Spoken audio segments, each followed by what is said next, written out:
Assalamualaikum warahmatullahi wabarakatuh. Bismillahi masyaallah la yasukul khair illallah. Bismillahi masyaallah la yasrifu su'a illallah. Bismillahi masyaallah ma kana min ni'matin fa minallah. Bismillahi masyaallah la haula wala quwwata illa billahil aliyyil azim. Allahumma shalli ala sayyidina Muhammadil Fatih lima ulik wal khatim lima sabaq nasiril haqqi bil haqq wal hadi ila siratikal mustaqim wa ala alihi wa sahbihi haqqa qadrihi wa miqdaril azim. Rabbi zidna ilma warzuqna fahma. Para pemirsa dan zain yang dirahmati Allah, alhamdulillah kita bisa melanjutkan belajar bareng, yang mana pada kesempatan kali ini kita akan belajar tentang na'at dan man'ut. Sebelum pembelajaran ini kita mulai, mari kita buka dengan pembacaan umul kitab, dengan harapan apa yang kita pelajari menjadi tambahan ilmu yang nafi dan barokah. Ala hadhin ya wa ala kulli nitin salihah wa ala ma nawa salafuna salih. Al-Fatihah. A'udzu billahi minasyaitonir rajim. Alhamdulillahi rabbil alamin arrahmanir rahim maliki yawmiddin wa iyyaka nasta'in. Ihdinas siratal mustaqim siratal ladzina an'amta 'alaihim ghairil maghdubi 'alaihim waladdallin.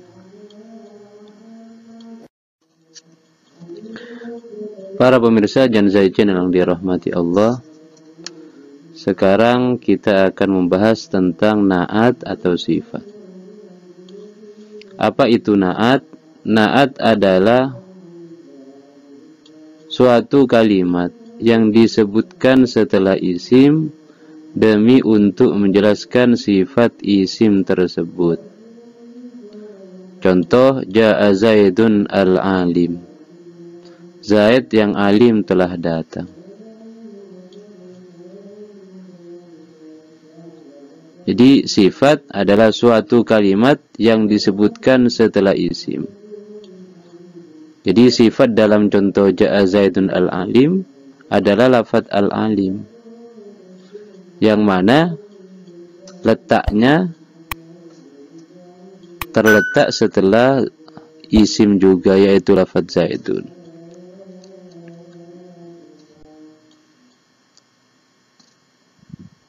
Fungsinya demi untuk menjelaskan sifat isim tersebut. Jadi fungsi na'at itu adalah untuk menjelaskan sifat isim tersebut. Jadi al-alim fungsinya untuk menjelaskan sifat dari Zaidun. Ja'a Zaidun al-alim. Zaid yang alim telah datang. Atau menjelaskan sifat yang punya kaitan dengan isim. Nahu ja'a Zaidun al-alimu abuhu. Jadi yang kedua, menjelaskan sifat yang punya kaitan dengan isim, yaitu pada contoh di situ abuhu. Abuhu artinya bapaknya Zaid. Bapak dengan Zaid ya pasti punya kaitan, yaitu kaitannya kaitan hubungan darah. Jadi yang alim pada contoh di situ bukan Zaid tapi bapaknya. Yang alim yang punya kaitan dengan Zaid. Atau bisa dikatakan bahwa na'at adalah isim yang ikut kepada man'utnya atau yang disifati di dalam rofa, nasab, jar, nakira dan ma'rifatnya. Jadi sifat atau na'at ikut kepada man'utnya di dalam rofa, nasab, jar, nakira dan ma'rifat. Misalnya dalam contoh ja'a Zaidun al-alim. Ja'a Zaidun ikut nafi al-alim ikut kepada Zaidun i'rabnya. Zaidun rofa, al-alim rofa. Jadi i'rabnya na'at ikut kepada man'ut. Zaidun disebut man'ut, al-alim disebut na'at.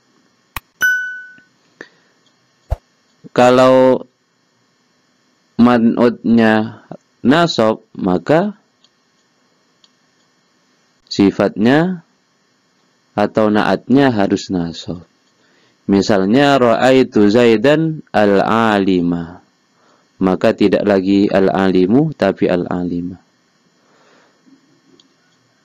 Zaid yang alim, saya melihat Zaid yang alim. Seandainya dibaca Zaidin, ja'a Zaid. Dalam contoh ja'a Zaidun al-alim, kalau Zaidun itu diganti Zaidin, misalnya marartu bi Zaidin al-alimi, maka tidak lagi al-alimu tapi al-alimi. Karena ikut kepada Zaidin. Marartu bi Zaidin al-alimu. Ja'a Zaidun al-alimu. Ra'aitu Zaidan al-alima. Marartu bi Zaidin al-alimi. Jadi na'at ikut kepada man'utnya di dalam i'rab rofa, nasab, ajar.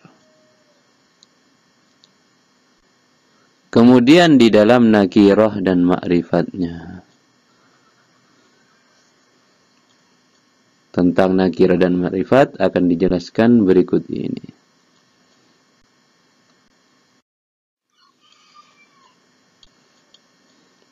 Yang pertama, isim nakirah. Apa itu isim nakirah? Isim nakirah adalah isim yang menunjukkan makna yang tidak tertentu atau makna umum. Atau bisa dikatakan bahwa isim nakirah adalah isim yang pantas kemasukan al. Nahu rajulun, kitabun madinatun. Lafaz rajulun artinya orang laki-laki. Orang laki-laki ini maknanya bersifat umum. Bisa saja orang laki-laki itu meliputi orang yang bernama Zaid, orang yang bernama Ahmad, orang yang bernama Muhammad, orang yang bernama Rijal, misalnya. Jadi orang yang punya kelamin laki-laki disebut rajul.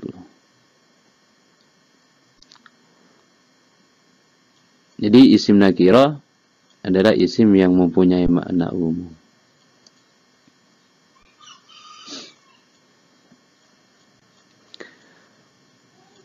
Seperti contoh yang kedua, kitabun. Satu kitab. Kitab ini maknanya umum. Bisa kitab fikih, bisa kitab tauhid, bisa kitab tasawuf dan sebagainya. Jadi kitab itu maknanya umum. Yang dimaksud pantas di sini adalah bahwa isim nakirah bisa menjadi makrifat ketika kemasukan al. Jadi yang dimaksud pantas ketika kalimat itu dimasuki al, maka statusnya berubah dari nakirah menjadi makrifat.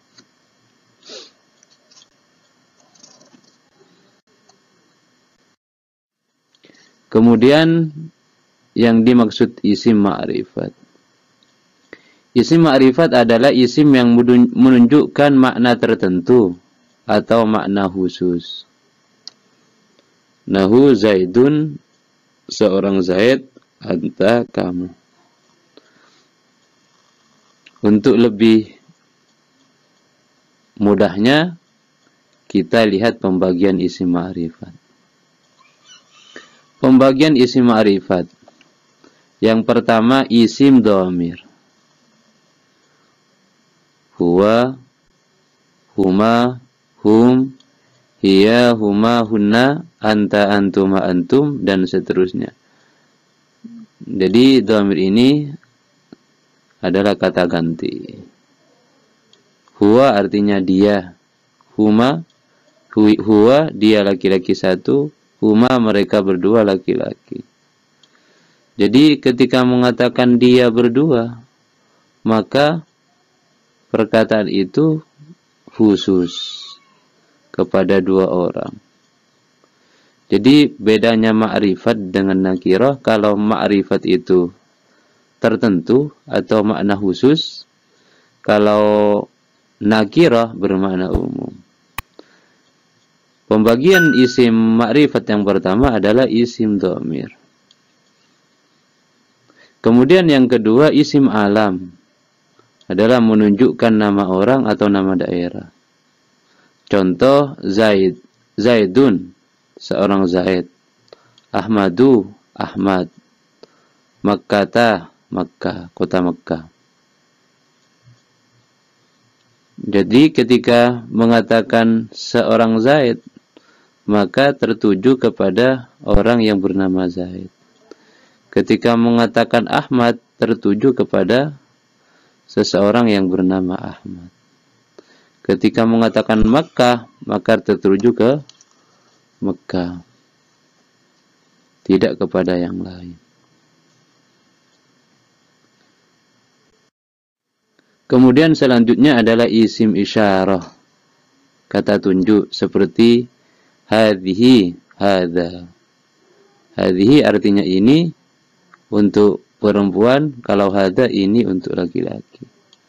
Ketika orang mengatakan ini, maka jelas adalah perkataan itu tertentu. Selanjutnya adalah isim mausul, yaitu lafadz alladzi dan allati.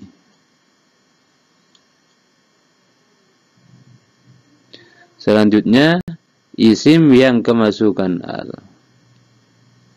Jadi isim yang kemasukan al juga ma'rifat. Seperti contoh al-madrasatu, asalnya madrasatun. Al-masjidu, asalnya masjidun.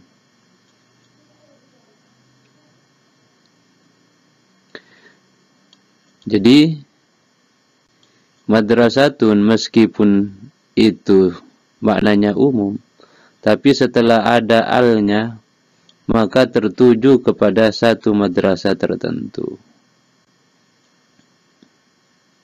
Meskipun sifatnya umum. Tapi yang dimaksud, kalau sudah ada alnya, itu madrasah tertentu. Kemudian selanjutnya isim yang dimudhafkan kepada salah satu yang 4 di atas. Jadi yang terakhir adalah isim yang dimudhafkan kepada salah satu yang 4.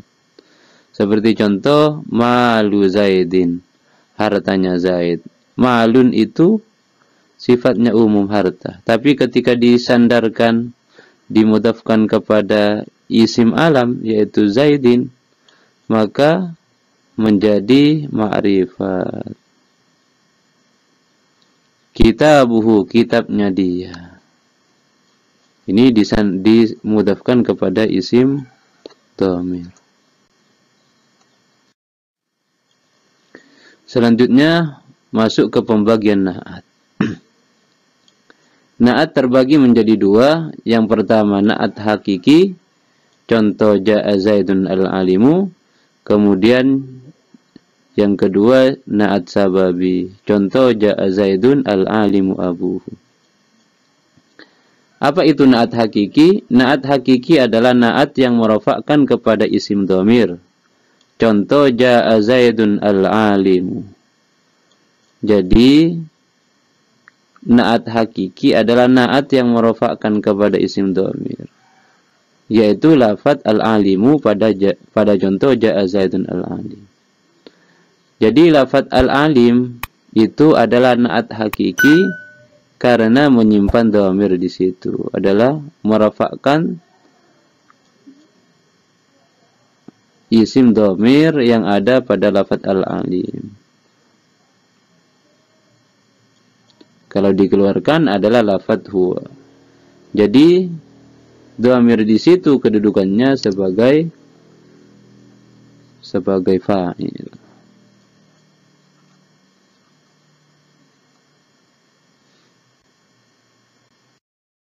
Kemudian selanjutnya na'at sababi. Na'at sababi adalah na'at yang merofakkan isim dhahir. Contoh, ja'a Zaidun al-alimu abuhu. Jadi al-alimu itu na'at. Kemudian na'at tersebut merofakkan kepada isim dhahir, yaitu lafadz abuhu.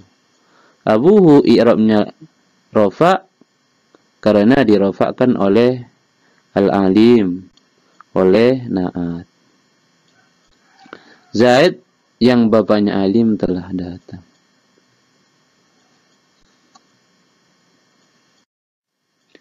Mungkin sekian yang dapat kami sampaikan. Apabila terdapat kesalahan dari apa yang kami sampaikan mulai awal sampai akhir, kami mohon maaf yang sebesar-besarnya. Wal afwa minkum. Assalamualaikum warahmatullahi wabarakatuh.